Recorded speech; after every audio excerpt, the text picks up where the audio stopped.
Assalamualaikum warahmatullahi wabarakatuh. Halo sahabat Basri Quotes Lovers, dalam video kali ini kami akan membahas kata bijak Imam Syafi'i part-part. Sebelum kita lanjut, tolong bantu channel ini supaya berkembang, dengan cara tekan tombol subscribe dan nyalakan loncengnya serta like and share. Mari kita mulai kata-kata bijak Islami dari Imam Syafi'i. Perbanyakan menyebut Allah daripada menyebut makhluk. Perbanyakan menyebut akhirat daripada menyebut dunia. Sebaik-baik harta simpanan adalah takwa, dan sejelek-jeleknya adalah sikap permusuhan. Siapa yang menginginkan husnul khotimah di penghujung umurnya, hendaknya ia berprasangka baik kepada manusia. Bila cintamu telah nyata padaku, aku tak peduli musibah apapun yang menimpaku. Jika semua orang menjauh ketika engkau mendapat kesulitan, maka ketahuilah bahwa Allah SWT ingin membuatmu kuat dan Ia akan menjadi penolongmu. Ketahuilah sesungguhnya hidupmu di dunia akan sirna, dindingnya juga hilang dan hancur, maka perbanyaklah perbuatan baik dan jangan terlalu banyak berangan-angan. Kedermawanan dan kemuliaan adalah dua hal yang dapat menutupi aib. Kata-kata bijak dari Imam Syafi'i menyejukkan hati. Jangan sekali-kali kamu tinggal di suatu negara atau tempat yang di sana tidak ada orang yang ahli di bidang fikih sebagai tempat kamu untuk menanyakan masalah agama, dan juga tidak ada dokter yang dapat menjelaskan kondisi kesehatanmu. Kurangilah kesenanganmu pada dunia, agar berkurang kedukaanmu di akhirat.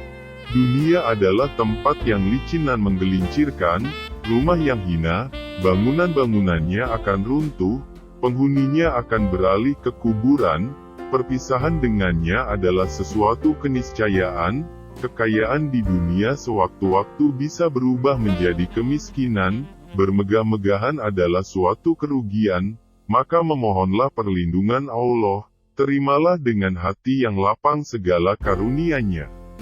Karakter umum manusia adalah pelit, termasuk hal yang menjadi kebiasaannya adalah apabila ada orang yang mendekatinya, maka ia akan menjauhinya, dan apabila ada orang yang menjauh darinya, ia pun akan mendekati orang itu. Apakah kamu tidak melihat bahwa seekor singa itu ditakuti lantaran ia pendiam? Sedangkan seekor anjing dibuat permainan karena ia suka menggonggong. Maka, berpikirlah sebelum menentukan suatu ketetapan, atur strategi sebelum menyerang, dan musyawarahkan terlebih dahulu sebelum melangkah maju ke depan.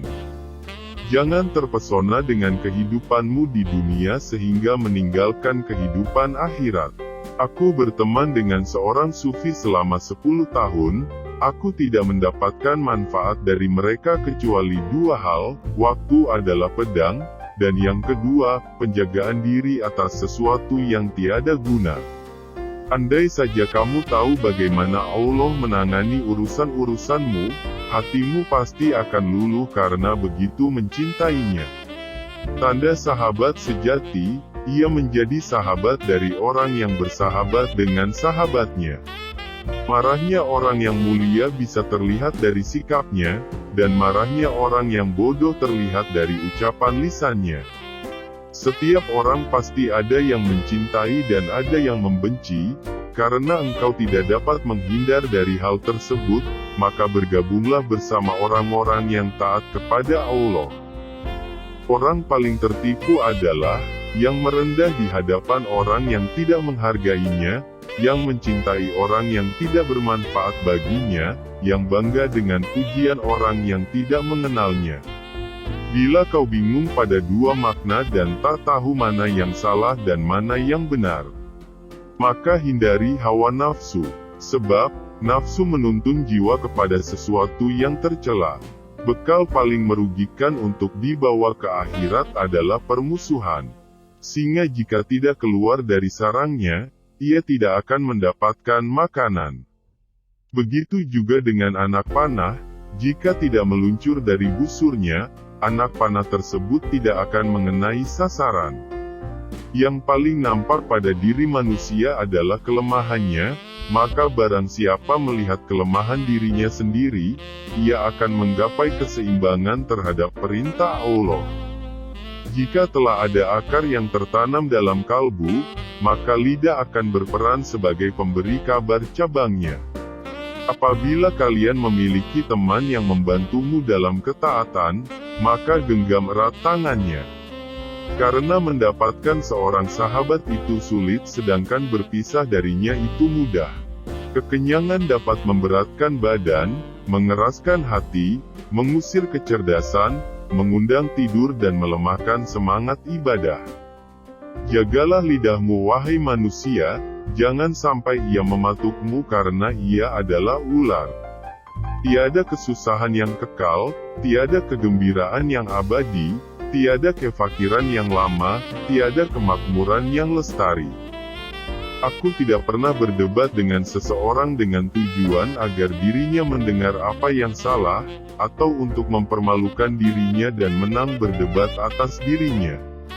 Setiap kali diriku menghadapi lawan dalam debat, aku hanya berdoa dalam hati, "Ya Tuhan, tolonglah dia agar kebenaran dapat mengalir dari hati dan lidahnya, dan semoga kebenaran ada di pihakku, semoga dirinya mungkin dapat mengikutiku, tetapi apabila kebenaran ada di sisinya, maka aku mungkin akan mengikutinya."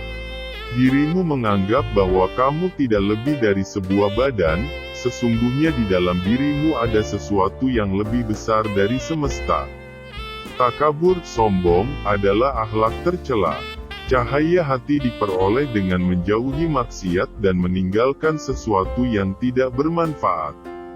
Kenyang itu akan membuat badan jadi berat, mengeraskan hati, menghilangkan kecerdasan, mengajak tidur dan melemahkan ibadah. Kesabaran merupakan akhlak mulia, yang dengannya setiap orang dapat menghalau segala rintangan. Satu hal yang dapat menyia-nyiakan orang yang berilmu dan yang dapat menghilangkan posisinya sebagai seorang alim adalah ketika ia tidak mempunyai kawan. Keritlaan semua manusia adalah satu hal yang mustahil untuk dicapai, dan tidak ada jalan untuk terselamatkan dari lidah mereka, maka lakukanlah apa yang bermanfaat untuk dirimu dan berpegang teguhlah dengannya. Jika kau tak bisa tepat berbuat baik kepada orang yang bertakwa, maka berbuat baiklah kepada orang yang takut dosa. Cukuplah engkau bagiku, dan cukuplah engkau bagi hatiku. Jika aku memiliki keagungan, sesungguhnya itu berasal dari keagunganmu. Orang bodoh yang berakal nilainya sama dengan orang cerdas yang pelupa. Aku tidak pernah berdebat dengan seseorang dengan tujuan agar dirinya mendengar apa yang salah, atau untuk mempermalukan dirinya, dan barang siapa mengaku dapat menggabungkan dua cinta dalam hatinya, yaitu cinta dunia sekaligus cinta Allah, maka dia telah berdusta. Betapa aku senang, jika semua ilmu yang aku ketahui dimengerti oleh semua orang. Maka dengannya aku mendapat pahala, meskipun mereka tidak memujiku. Siapa yang memberi nasihat saudaranya di tempat yang sunyi, maka ia telah melakukan perbaikan pada dirinya, dan siapa yang memberi nasihat saudaranya di tempat keramaian, sesungguhnya ia membuka aib dan mengkhianatinya. Bagian dari bencana itu ketika engkau mencintai, sementara orang yang kau cintai tidak mencintaimu. Mintalah bantuan kepada diam jika ingin bicara, mintalah bantuan kepada nalar jika ingin mengambil keputusan. Adalah kesengsaraan saat kau mencintai seseorang dan orang yang kau cintai itu ternyata mencintai orang lain. Atau, saat kau ingin berbuat baik kepada seseorang, namun ia justru ingin mencelakaimu. Banyak orang yang mengatakan, mencintai wanita itu sangat menyiksa. Tapi, sebenarnya yang sangat menyiksa itu adalah, mencintai orang yang tidak mencintaimu. Hatiku merasa lega mengetahui bahwa apa yang telah ditakdirkan untukku tidak akan pernah luput dariku, dan apa yang telah luput dariku berarti memang tidak pernah ditakdirkan untukku. Rendah hati melahirkan cinta, qanaah melahirkan kenyamanan. akan dianugerahi rasa suka kepada 3 hal, bergaul ramah dengan sesama, tidak melakukan sesuatu secara terpaksa, dan mengikuti jalan tasawuf. Barang siapa yang ingin menjadi seorang pemimpin, niscaya kedudukan yang didambakannya itu akan meninggalkannya, dan jika ia telah menduduki jabatan, maka ia akan ditinggalkan banyak ilmu. Itulah quotes dari Imam Syafi'i yang penuh makna, dan inspiratif untuk kehidupan kita yang lebih baik. Bagaimana menurut kalian? Komen di bawah ya. Terima kasih sudah singgah di channel ini.